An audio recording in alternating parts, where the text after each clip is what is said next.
Okay. So, hello everyone, and thanks for the invitation. So our talk is divided in two parts. In the first part, I will give a theoric introduction to topological data analysis, and then we will present the tutorial in R. Okay, so topological data analysis. What do we mean when we speak about TDA, topological data analysis? So a very general and simple definition of TDA is a group of data analytic methods that aim to characterize the shape of a data set using tools taken from topology. We will see in a while what we mean by characterizing the shape of a data set. But some words about topology. Topology is a subfield of geometry in mathematics that investigates the properties of the shapes that do not change when subjected to particular kind of deformations called continuous deformations. Examples of continuous deformations are to drag something, to twist something, to stretch something, to compress, but not to tear apart. So, for example, if you look at the slide, the loop in the center can be transformed with a continuous transformation, to the loop on the left, but the transformation that goes from the loop in the center to the one, to the shape, to the two-dimensional shape on the right is not a continuous one, because we are tearing the loop itself. So this is a very general introduction to what we mean by topological data analysis and what is topology. So we can also say that the topological data analysis methods share something, what is called the topological data analysis pipeline that is represented in this slide. So the first step is more a philosophical step. So the first step in the TDA pipeline. So we should consider a data set not anymore as a finite set of observations, but as a finite set of points equipped with a distance function. So this means that if we have a data set with n features, with n numerical features, we should look at this data set as a subset of the Euclidean space, of the n-dimensional Euclidean space Rn. Then, once we have this philosophical step, the idea is to build a shape on top of the data set, as we will show in a while, and then to reveal information about so once we have the shape on the dataset, we extract information from these. For the moment, you can think of building a graph on the top of the dataset. And then we extract the informations, and these informations are usually called topological features. And then we can use, finally, these topological features either to better understand our data, for example, to visualize the data, because think, for example, to a super high dimensional data set, then using topological data analysis methods, you will actually be able to represent it in 2 dimensions. But also we can use the topological features to optimize machine learning model. That is what we are actually doing also here at Knowledge Lab. So now there are a lot of TDA tools. One is the mapper algorithm, that is the one we will present today, and implementation in R. But there are, for example, and yeah, we have also an implementation in Python. And but for example, the other very important TDA tool is the persistent homology. But since we don't have enough time, we will speak only about the mapper algorithm. So how to define the mapper algorithm? This is a dimensionality reduction algorithm that follows the TDA pipeline. And the aim is the manner of visualizing the shape of the data by performing a local clustering that in turn is guided by a projection function called lens. Now, we will see what we mean finally with shape of the dataset and what we mean with local clustering in the next slide. For the moment, let's make clear what we mean by lens. A lens is a function that maps our dataset into a lower dimensional space. And you can choose lens in a lot of different ways. For example, you can think to a dimensionality reduction lens that simply map the observation into the data point, a certain data point into its PCA coordinates, or you can also think to a function that map the point into a statistical score. For example, assigned to a point is isolation forest score, or also to norm.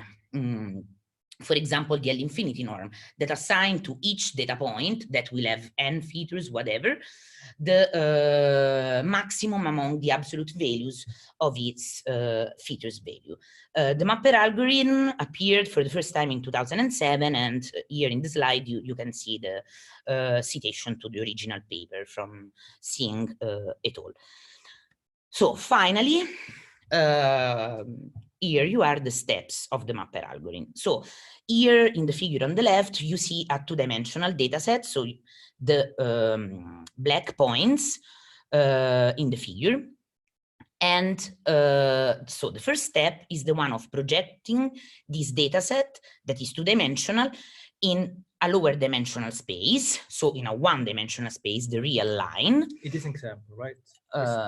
In this example, this is an easy example. And we project through the lens function, the f function, that in this case is the height function that assigns to each data point is y coordinate. Okay, then we cover the projection of this data set through the lens function with overlapping hypercubes that in one dimension will be overlapping intervals that are the colored segments that you can see on the right of our two-dimensional data set. Then third step is this one here. Yeah.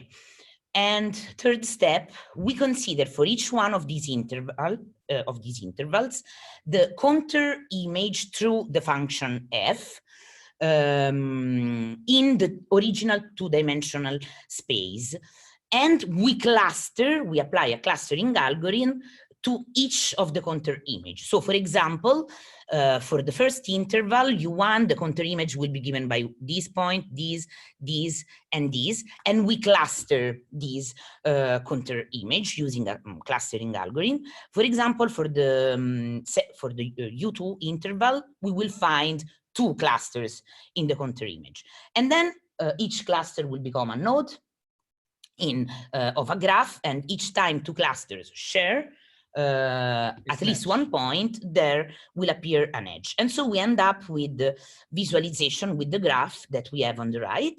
And you have to imagine that now we did this with a two-dimensional data set, but you can do this with a higher dimensional data set, and you can actually use already the fact that a point, for example, belongs to these clusters, and then these clusters share points with the red one and the yellow one as a topological feature, so for example. We can actually learn from that information that exactly how they are connected, and this should be an input either to develop machine learning algorithms, or we can use this as a feature, just to learn about or to phenomenon. visualize. Yeah, and this is already a shape of our data set, a representation of the shape. So let's go to the tutorial. We have a link here, which I think should have been shared with you. You can follow this or not, but we have prepared a demo here, a tutorial. How can I? Yeah, perfect. I don't know how well you can read this, but you can access this tutorial on GitHub, and you can also please ask questions if you don't come up with questions now or there's no time. And you can also directly post them on the GitHub source. This can be found here. So basically what we did is we prepared, because it's really hard to get into TDA from zero. The packages are not very user-friendly in R or in Python. So we made it easy to apply the mapper, and also to link the output from the mapper algorithm to your data set. This is what you want. So basically, we're a little bit short on time. So we explained like all the packages you need, what they do. We applied them to a cancer data set. So maybe Daniel can comment. We explain how to read it in, how to pre-process it, what kind of data set you get. This is the original data set. And then specifically the creation of lenses is really domain specific. So there's no good or bad way to create lenses. You have to think what is a good lens in your domain, right? So we used some outlier functions and plotted them. And basically you see that the lens is just a summarization, a description of your observations. And then you can plot those. You can see, for instance, here how they represent your data set, and then we apply the mapper algorithm. We run it on it. We explain what the inputs are to this function, and basically how to link this with your data set. And you can actually really copy paste this code and use it, adapt it to your data set, of course. And then we have to use good visualizations, because this what you see here is like the standard visualization. This is useless. You can actually not derive any information from it. But after some more multiplier mashing the data, you actually get some useful representation. So for instance, we here plot this network where we can see that there must be, maybe I'm not an expert on cancer, of course, but it seems that here there is a different group of cancer than here, which is linked to the rest of the observations. So this tells us that possibly there are two types of cancer, right?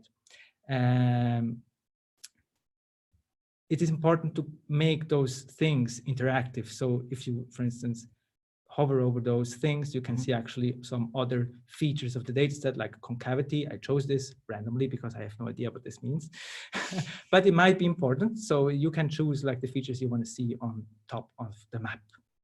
And because interactivity helps to explore data sets, with Plotly, you actually can, for instance, make it so that you can select a group of interest, and this nodes. Yes, a group of connected nodes, and you can actually represent this information in another plot. So for instance, we see here that in this node we have a lot of positive cancer diagnosis, but maybe if I click on this, you see this huge group here. Then we see that the distribution of cancer is different. Yeah. So you can construct and build those visualizations on top, layer them on top of the network. And this we show in this tutorial how to do this. Of course, it runs on my computer. That doesn't mean that it necessarily runs on your computer. So please be free to ask questions on GitHub. And if there are some content questions, be free to ask them now, please. And this is basically it. We thank you for having us. Great. Thank you very much, Marco. Thank you, Linda.